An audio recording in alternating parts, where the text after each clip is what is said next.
Dream stories की दुनिया। गुब्बारे वाला। पुराने वक्तों की बात है, मेहमानपुर गांव में एक गुब्बारे बेचने वाला रहता था।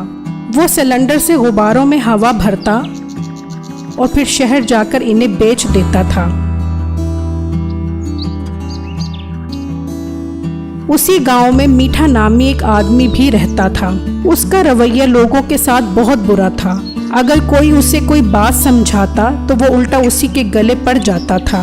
कभी वो लोगों के दूध का डब्बा उल्टा देता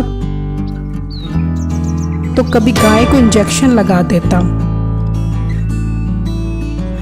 एक दिन गुब्बारे वाला अपने गुब्बारे बेचने जाने लगा तो उसने अपनी बीवी से कहा, बेगम दुआ करना कि हमारे सारे गुब्बारे बिक जाएं। अगर सारे गुब्बारे सेल होंगे तो ही हम अपना गुजारा कर पाएंगे और फिर ही मैं मजीद गुब्बारे खरीद पाऊंगा ताकि मैं इन्हें बेच सकूं। आप परेशान मत हों, अल्लाह हमारी मदद फरमाएगा। अब आप आराम से गुब्बारे बेचने जाएं, अल्लाह आपकी मदद फरमाए। फिर उसके बाद उसने सारे गुब्बारे फुलाए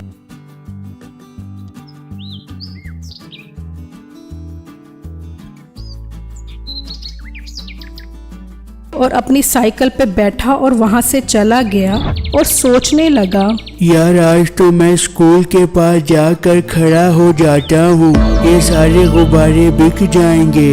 ये कहकर गुब्बारे वाला उसी स्कूल के पास जा खड़ा हुआ और आवाज लगाने लगा, गुब्बारे ले लो गुब्बारे, रंग बिरंगे गुब्बारे, मोटे मोटे फूले हुए गुब्बारे। ये सुनकर दो बच्चे उस गुब्बारे वाले के पास आए और उससे एक एक गुब्बारा ले लिया।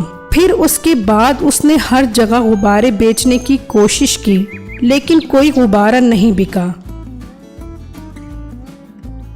और वो थक हार कर अपने गुब्बारों के साथ घर आ गया। बेगम आज तो 2 ही गुब्बारे बिके हैं, अब कल बाकी गुब्बारे बेचूंगा फिर ही घर का गुजारा चलेगा। फिर रात हुई तो गुब्बारे वाला और उसकी बीवी सो रहे थे कि मीठा चुपके से उसके घर के पास आया और सुई से उसके सारे गुब्बारे फोड़ दिए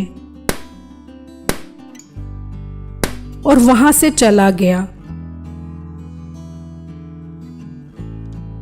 सुबह हुई तो वो गुब्बारे वाला बाहर आया तो देखकर हैरान रह गया कि उसके सारे गुब्बारे फटे हुए थे।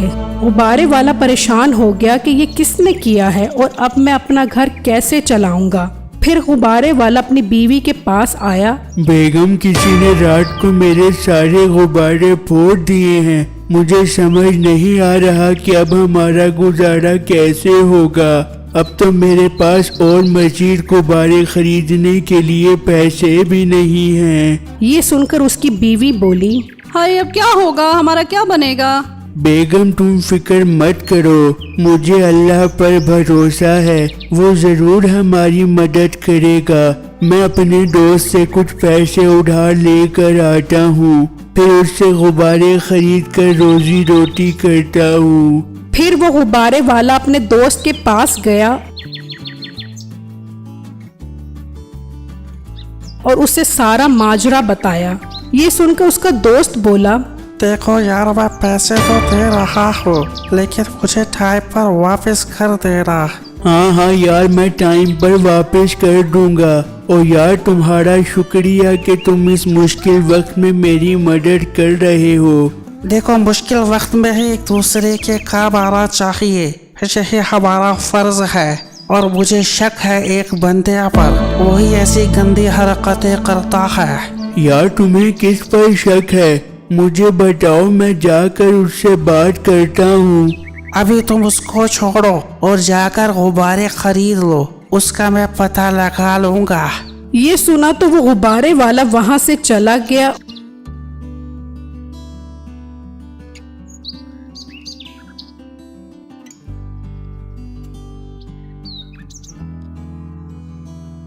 और वो गुब्बारे ले आया और उसमें हवा भरने लगा। पैसे उधार पकड़ने और गुब्बारे खरीदने में काफी टाइम हो चुका था और इसी में सारा दिन गुजर गया और रात हो गई। अब गुब्बारे वाले का सारा माल तैयार हो चुका था। फिर उसने अपनी बीवी से कहा, बेगम शुक्र है मालिक का, सारे गुब्बारे तैयार हो चुके हैं। अब मैं कल जाकर इन्हें बेच दूंगा और मेरा दोस्त मुश्किल वक्त में मेरे काम आया है, मैं उसका एहसान मंद रहूंगा। हाँ, आप ठीक कह रहे हैं। बेगम मैं अब सोता हूँ, सुबह जल्दी काम पर भी जाना है। ये कहकर वो गुब्बारे वाला सो गया। फिर आधी रात को वही मीठा उसके घर के पास आया और कहा, वो ये गुब्बारे वाला आज फिर बड़े मोटे मोटे गुब्बारे फुलाई खड़ा है। अभी हवा निकालता हूँ इसकी भी और इसके गुब्बारों की भी। ये कहकर उसने एक एक करके सारे गुब्बारे फोड़ दिए और वहां से चला गया।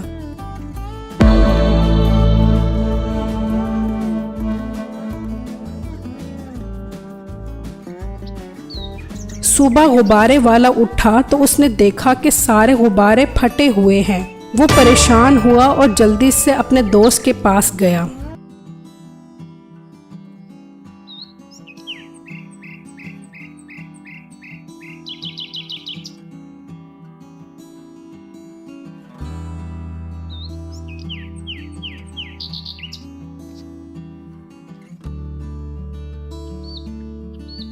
भाई आज फिर मेरे सारे गुब्बारे फूट गए हैं। कोई आज फिर मेरे सारे गुब्बारे फोड़ गया है, मैं क्या करूं? हाँ, अब तो कुछ करना ही पड़ेगा। मुझे पता है ये किसका काम है।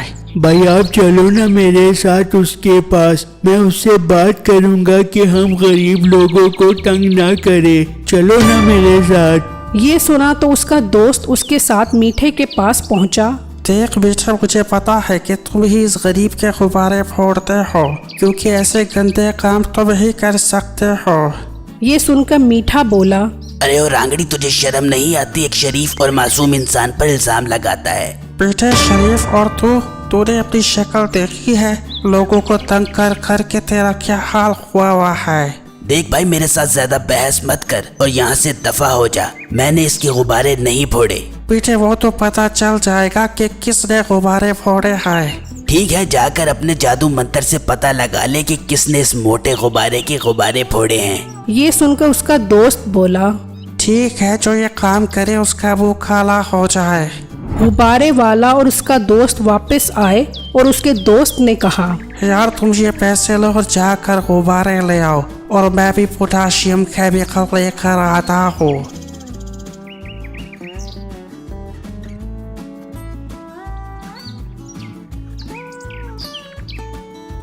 फिर वो गुब्बारे वाला गुब्बारे ले आया और उसका दोस्त पोटाशियम केमिकल ले आया। यार तुम क्या कर रहे हो? मुझे कुछ समझ नहीं आ रहा। यार मैं इसमें जहरीली गैस भर रहा हूँ।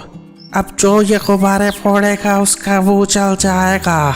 यार ये आइडिया तो अच्छा है, इस तरह तो हमें उसका पता चल जाएगा।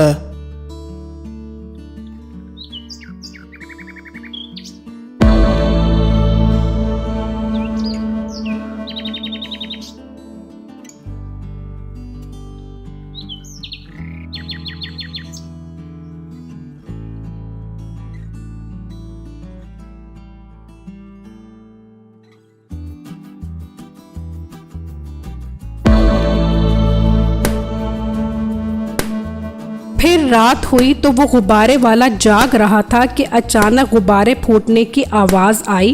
तो वो बोला, अब सुबह ही पता चलेगा कि ये काम किसका है। फिर सुबह वो अपने दोस्त के पास गया और उसे कहा, सारे गुब्बारे फूट गए हैं। ये सुनकर उसका दोस्त बोला, मुझे पता है ये वही मीठा होगा, चलो उसके पास। फिर वो उसके पास पहुंचे तो देखकर हंसने लगे कि मीठे का सारा मुंह काला हो चुका था। तो मीठा बोला, भाई मुझे माफ कर दो, मुझसे गलती हो गई, मुझे ठीक कर दो। अब तुम ठीक नहीं हो सकते, ये तुम्हारी सजा है गरीबों को तंग करने की। अब मीठे को उसके किए की सजा मिल चुकी थी। मेरे इस वीडियो को लाइक और मेरे चैनल को सब्सक्राइब ज़रूर कीजिएगा और मुझे कमेंट बॉक्स में ज़रूर बताइएगा कि आपको मेरी स्टोरी कैसी लगी। शुक्रिया।